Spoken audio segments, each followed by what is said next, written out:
था। मोती सिंह का मतलब वो एक हिंदू भाई, वो एक ब्राह्मण थे, वो एक राजपूत घराने से थे, वो कोई मुसलमान नहीं थे या किसी और धर्म से बिलोंग नहीं करते थे।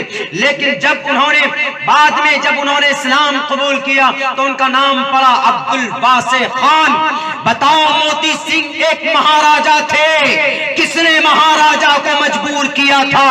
उनके पास तो ताकत थी, उनके पास तो लश्कर थी, उनको किसने मजबूर किया था इस्लाम का कलिमा पढ़ने पर? बताओ, इस्लाम के ऊपर एतराज करने वाले, भारत के कुर्सी पर बैठकर गद्दारी की बात करने वाले नफरत परस्तों, मोती सिंह उनका नाम आखिर में पड़ा अब्दुल वासे।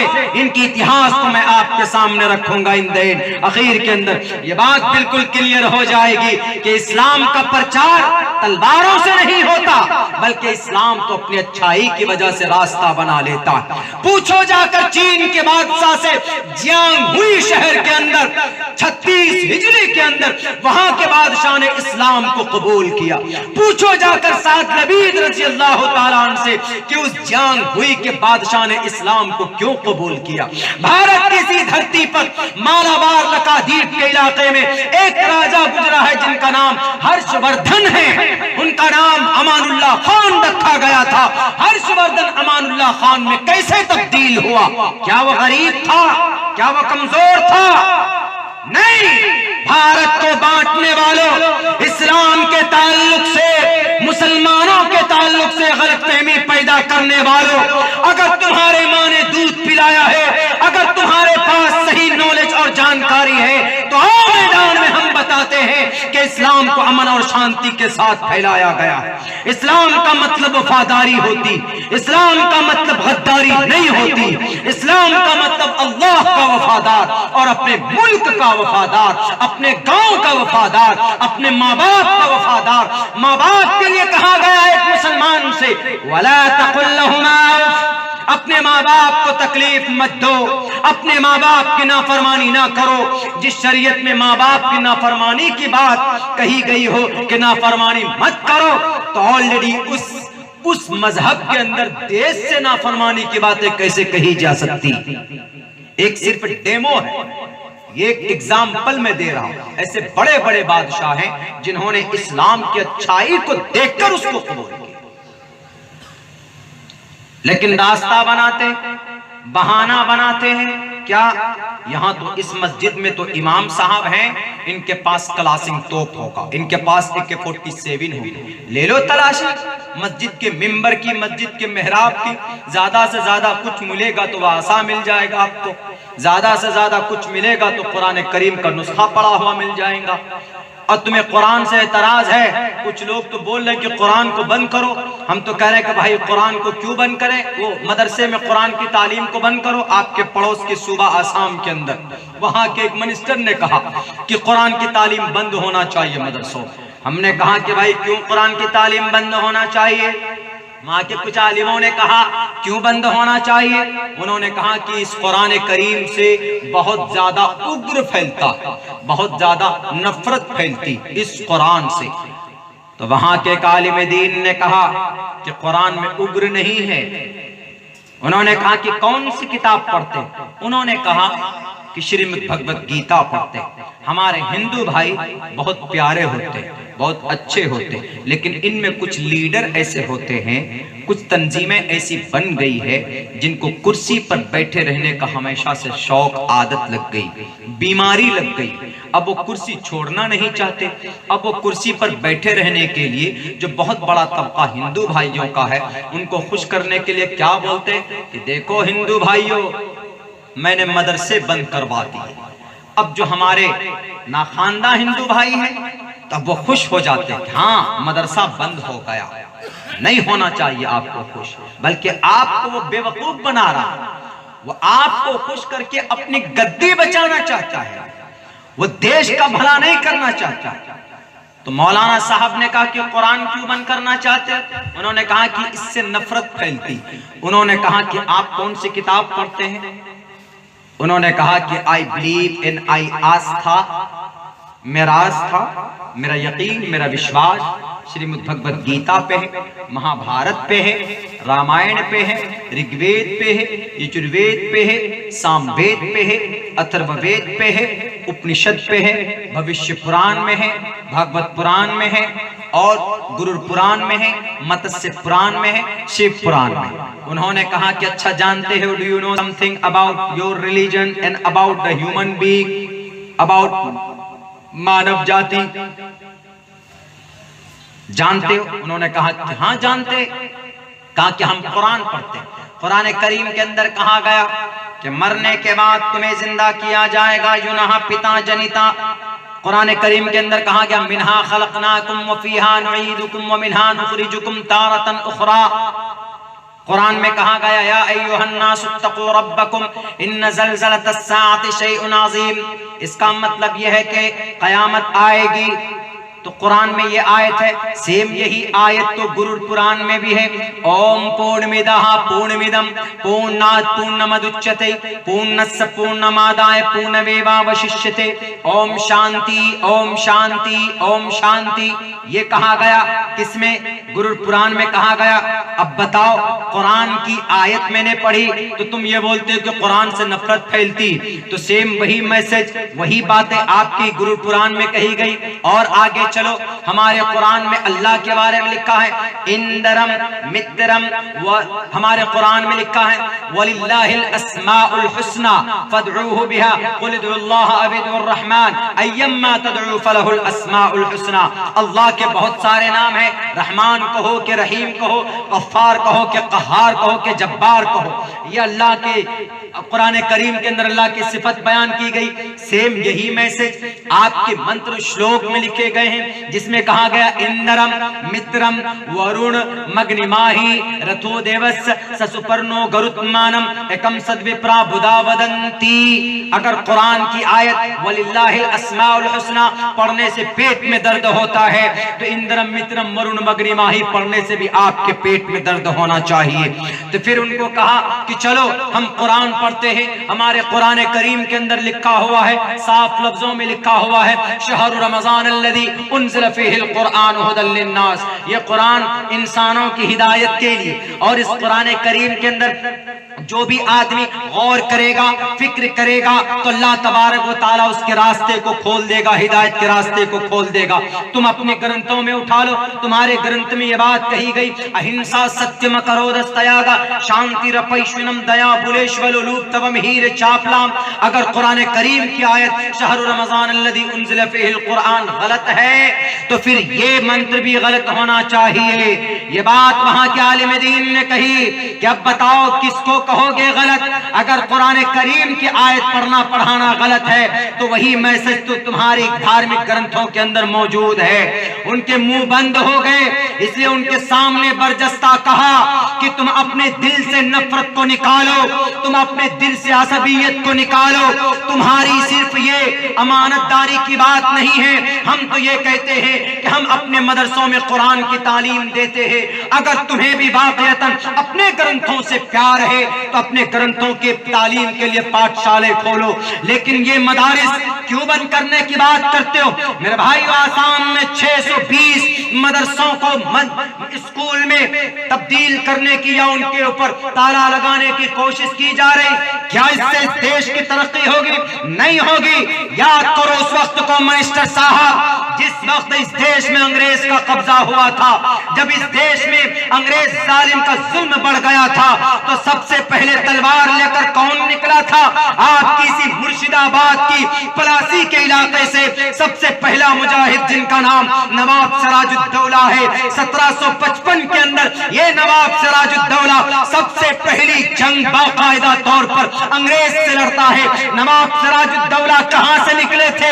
मदरसे के अंदर भी उन्होंने तालीम हासिल की थी। दूसरे नंबर पर अंग्रेज से मुकाबला किया कहां पर? मैसूर के अंदर, कर्नाटका के अंदर, श्रीरंगापट्टनम के बॉर्डर पर, वहां की फील्ड के अंदर उस मुजाहिद का नाम टीपू सुल्तान था। कौन थे टीपू सुल्तान? जो कुरान करीम की तिलावत करना जानते थे। और तो और 1804 के अंदर जालिम अंग्रेज को भगाने के लिए मिनिस्टर साहब, आपके बाप दादा नहीं थे जिंदा, बल्कि 1804 में ये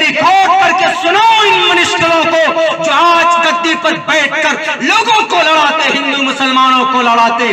उन मिनिस्टर साहब को बताओ 1804 के अंदर अंग्रेज को भगाने के लिए सर पे कफन बांधकर तलवार लेकर मैदान में निकलने के लिए जिहाद का फतवा किसने दिया था? भारत को बचाने के लिए जिहाद का फतवा किसने दिया था? अंग्रेज को खत्म करने की बात किसने कही थी? शाह अब्दुल अजीज मुहद्दिस देहलवी ने कही थी, जो एक मदरसे के मेंबर थे, जो एक मदरसे के मोहतमिम थे, जो एक मदरसे में बैठकर इसी कुरान की तालीम देते थे, अहादीस मुबारका का दर्स देते थे। यही नहीं मेरे भाइयों, 1819 के अंदर बालाकोट की पहाड़ी पर बरेलवी का एक आलिम दीन मौलाना सैयद शाह इस्माइल रहमतुल्लाहि अलैह, सैयद अहमद शहीद बरेलवी रहमतुल्लाहि अलैह 50 नौजवानों को लेकर बालाकोट गए थे, अंग्रेज से मुकाबला किया था। ये दोनों आलिम कहां से आए मिनिस्टर साहब? आपके घर से नहीं, मदरसों से पढ़कर के निकले थे। 1857 की जंग लड़ी जाती, अंग्रेज से जंग होती है शामली मुजफ्फरनगर के मैदान में।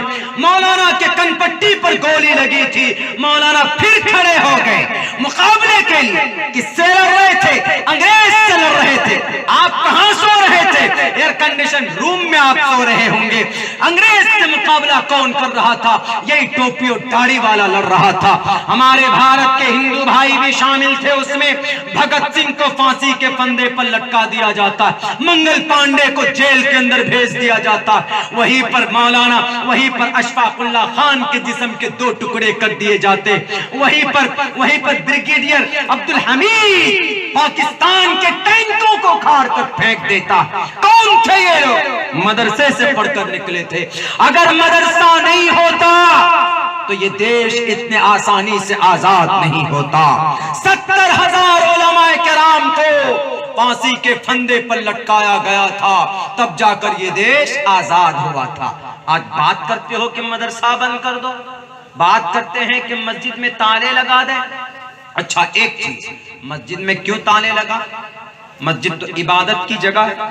मेरे भाइयों, मेरे नौजवानों और मेरे साथियों, मेरे हिंदू और मेरे मुस्लिम भाई, अगर आप कुरान करीम की तालीम अपने बच्चों को मदरसों में देते हैं या मकतब में देते हैं, दीनियात की तालीम देते हैं, तो आपको आपके ऊपर कोई रोक नहीं सकता, टोक नहीं सकता। कैसे? भारत में जो संविधान बना, जो कानून बना है, शायद मैं एक ऐसा मौलाना हूं, एक ऐसा तालिब इल्म हूं जो आपके कुरान के साथ साथ मैं भारत के संविधान को भी आपको बताने की कोशिश करता हूं, ताकि आपको पता चले कि आप जिस देश में रहते हैं, जहां आप कुरान पढ़ते हैं, वहां पर आपका संविधान भी आपसे क्या कहता। आप कुरान करीम की तालीम बच्चों को दे रहे हैं, आप मस्जिद में नमाज पढ़ने जाते हैं, कोई रोक नहीं सकता, कोई टोक नहीं सकता आपको। क्यों? भारत के संविधान ने ये बात आपसे कही। क्या कहा भारत के संविधान ने?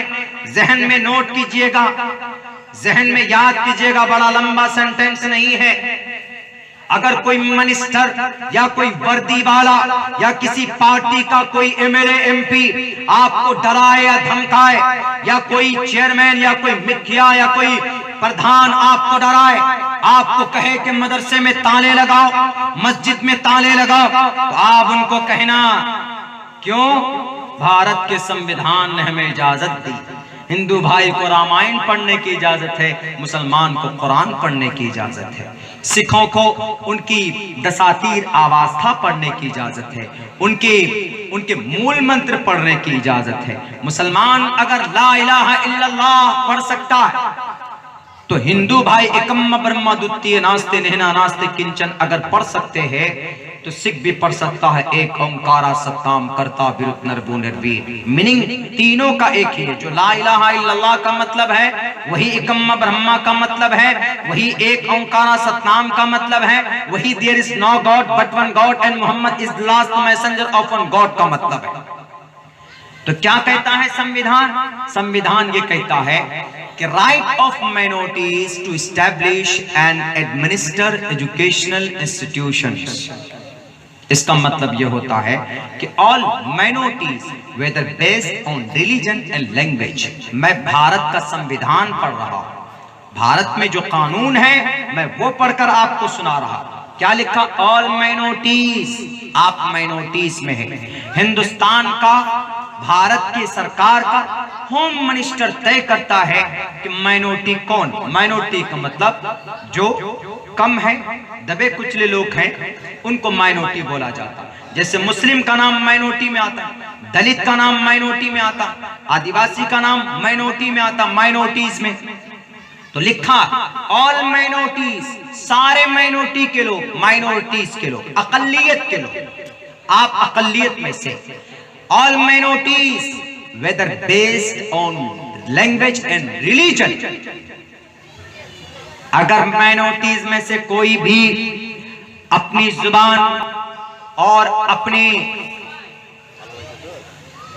लैंग्वेज, अपने मजहब, ये दोनों चीज जुबान और मजहब के मुताबिक अगर मदरसा बनाना चाहे, मकतब बनाना चाहे तो क्या इजाजत है कि नहीं है? Shall have the right to establish. तो उसको अधिकार है, उसको इजाजत है कि वो अपनी मर्जी, वो इस तरह का मदरसा, उसकी बुनियाद डाल सकता है, मस्जिद में मकतब चला सकता है, मस्जिद में कुरान की तालीम दे सकता है, अपनी समाज की बेटियों को कुरान की तालीम दे सकता है, अपनी समाज की बेटियों को डॉक्टर बना सकता है, अपने समाज के नौजवानों को MBBS बना सकता है, अपने समाज के नौजवानों को वैज्ञानिक साइंटिस्ट बना सकता है। कौन कहता है? भारत का संविधान कहता है। हमारे हिंदुस्तान के आईन का दफा नंबर 30 याद रखिएगा। मैं बताकर जा रहा हूं, मैं कल नहीं आऊंगा आपको बताने के लिए। 350 किलोमीटर दूर से मैं चलकर आया हूं।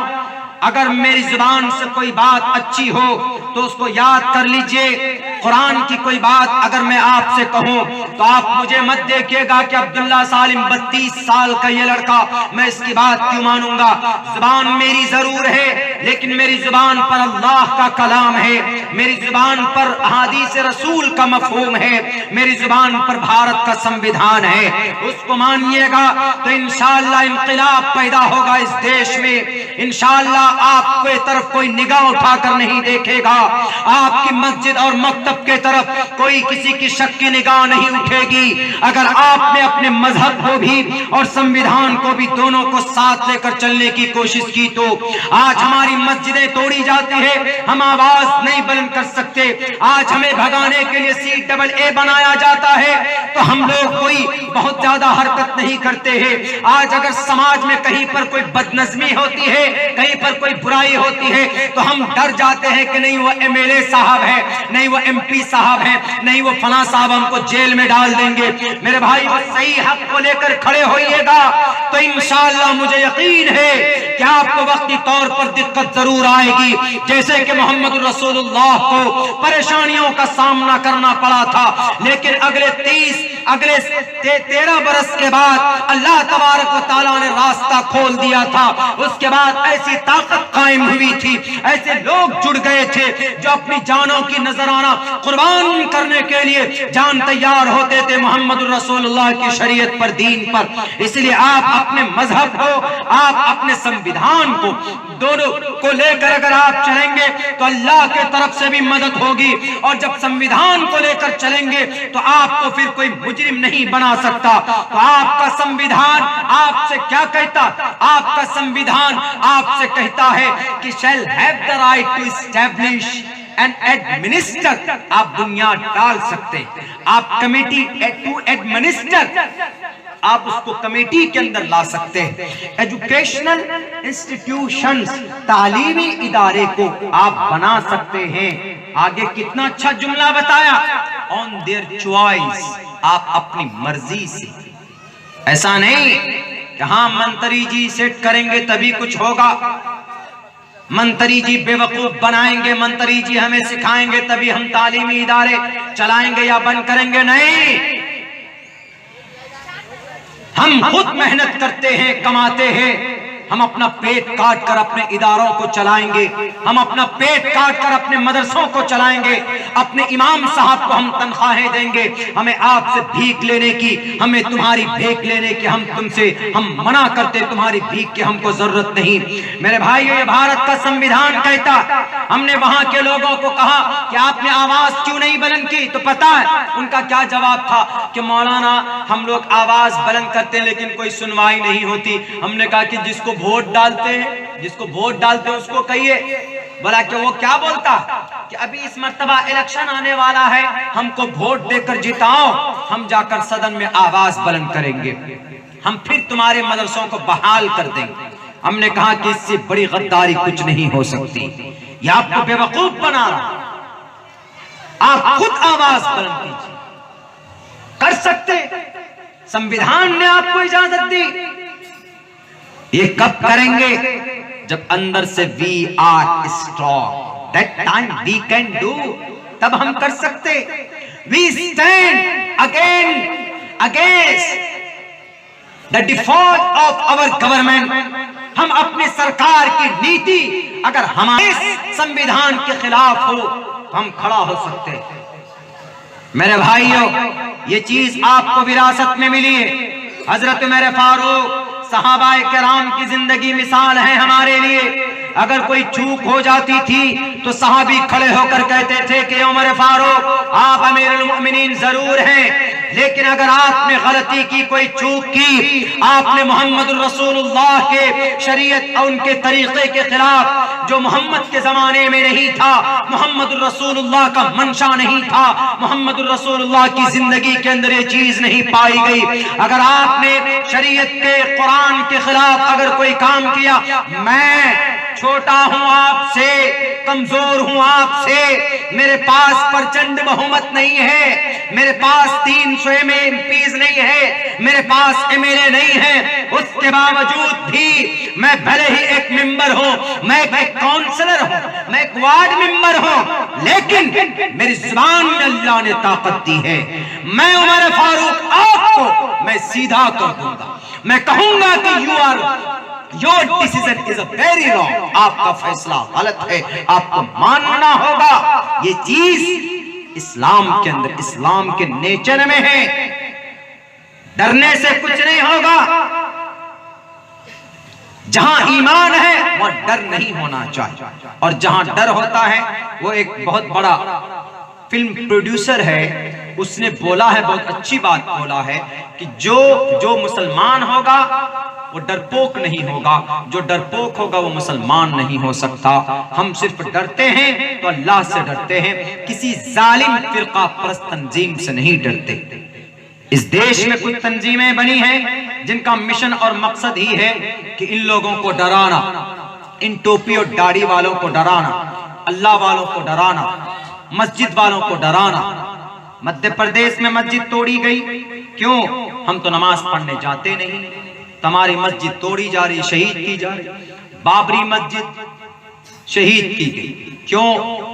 बाद में लोगों ने उसको, सुप्रीम कोर्ट का जजमेंट आया, लेकिन एक बात मैं बताता हूं, मुजरिम हम हैं पहले, वो लोग नहीं है। सुप्रीम कोर्ट ने फैसले दिए, लेकिन लगता है बज़ाहिर दिखने में कि सब चीज उसके फेवर में था, तब भी उसके खिलाफ फैसला, जो भी फैसला हो सुप्रीम कोर्ट का, वी एक्सेप्टेड, हमने एक्सेप्ट किया। लेकिन एक बात पता है आपको कि बाबरी मस्जिद क्यों शहीद की गई? इतनी बड़ी आलीशान मस्जिद थी, जब वो मस्जिद आबाद नहीं हो रही थी, जब मुसलमान नमाज सजदा नहीं कर रहे थे, जब मुसलमान उसकी देखभाल नहीं कर रहे थे, तो अल्लाह तबारक व तआला ने साफ लफ्जों में कहा है, मुसलमानों, या अय्युहल्लज़ीना आमनू मन यर्तद्द मिनकुम अन दीनी, और कुरान में कहा लइन शकरतुम लज़ीदन्नकुम व लइन कफरतुम इन्न अज़ाबी लशदीद। अगर तुमने हमारी नाशुक्री, नेमत की नाशुक्री की, अगर तुमने शुक्रगुजारी की, अगर शुक्रगुजारी कैसे? अल्लाह ने आपको ईमान दिया, अल्लाह ने आपको नमाज दी, अल्लाह ने आपको मस्जिद जैसे पवित्र घर दी, तो इसकी शुक्रगुजारी ये होती है कि आप नमाज पढ़ें तो नमाज की नियामत का शुक्रिया अदा हो जाए, मस्जिद का शुक्रिया अदा होगा, अल्लाह आप मस्जिद में जाएंगे, वजू करेंगे, नमाज पढ़ेंगे, ऑटोमेटिकली इन चीजों का शुक्रिया अदा होगा। लेकिन अगर आप नमाज नहीं पढ़ेंगे, अगर आप पांचों वक्त नमाज नहीं पढ़ेंगे, आप सिर्फ हफ्ते में एक दिन जुमे में जाएंगे, तो अल्लाह तबारक व तआला कहेगा कि ये तो मजाक है। जब मन में आया नमाज पढ़ लिया और जब मन में आया छोड़ दिया। नहीं, पाबंदी से नमाज पढ़ी। अगर हमने नमाज की पाबंदी नहीं की, अपनी मस्जिदों को आबाद नहीं किया, बाबरी मस्जिद तो शहीद की गई है, कुछ दिनों के बाद मथुरा की मस्जिद ईदगाह के ऊपर नजर है, कुछ दिनों के बाद भोपाल की जामे मस्जिद की तरफ नजर है, कुछ दिनों के पास और भी मस्जिदें हैं। आप किसी मुर्शिदाबाद के अंदर मालदा में चले जाइए, 8 मस्जिद में खुद ऐसे देख कर आया हूँ। 9 दुआरी मस्जिद आबाद नहीं है और याकूबिया मस्जिद आबाद नहीं है। अगर इन मस्जिदों को आबाद नहीं करोगे तो अल्लाह तबारक व तआला कुफ्फार के जरिए से, अल्लाह तबारक व तआला फिरका परस्त ताकतों के जरिए से उन मस्जिदों को मिस्मार कर देंगे, उन मस्जिदों को शहीद कर देंगे। इसलिए मुसलमानों, मस्जिद जहां पर भी हो उसको आबाद करने की कोशिश करो। मस्जिदें आबाद सिर्फ खूबसूरती से नहीं होती कि आपने मेहराब और मिंबर के सामने में आपने बहुत अच्छे फूल लगा दिए, आपने कुरान करीम की आयतें लिख दी, आपने बहुत अच्छा कैलेंडर लिख दिया, जैसा कि अभी इमाम साहब ने दिखाया था हमको, किसी भाई साहब ने भी आपके अराकीन जलसा का किसी ने दिखाया था। मस्जिद में सामने की दीवार में पोस्टर लगाना नमाज की ताल्लुक से या कुरान करीम की आयतें लिखवाना मुनासिब नहीं है। क्यों? आप नियत बांधते अल्लाह अकबर। कभी कभी आपकी नजर चली गई दीवार पे तो आप सूरह फातिहा पढ़ने के बजाय आप उस आयत को पढ़ने लगोगे, आप उस कैलेंडर को देखने लगोगे, आपका जहन मुंतशिर हो जाएगा। आपकी नमाज में जो खुशू होनी चाहिए थी, आपका रिश्ता जो अल्लाह से जुड़ना चाहिए था, वो रिश्ता नहीं जुड़ पाएगा। Therefore, the Islam decided to hang any kind of calendar, किसी भी तरह का कैलेंडर हो, किसी भी तरह का लिखावट हो, नहीं होना चाहिए। शरीय एतबार से ये चीज मुनासिब नहीं है।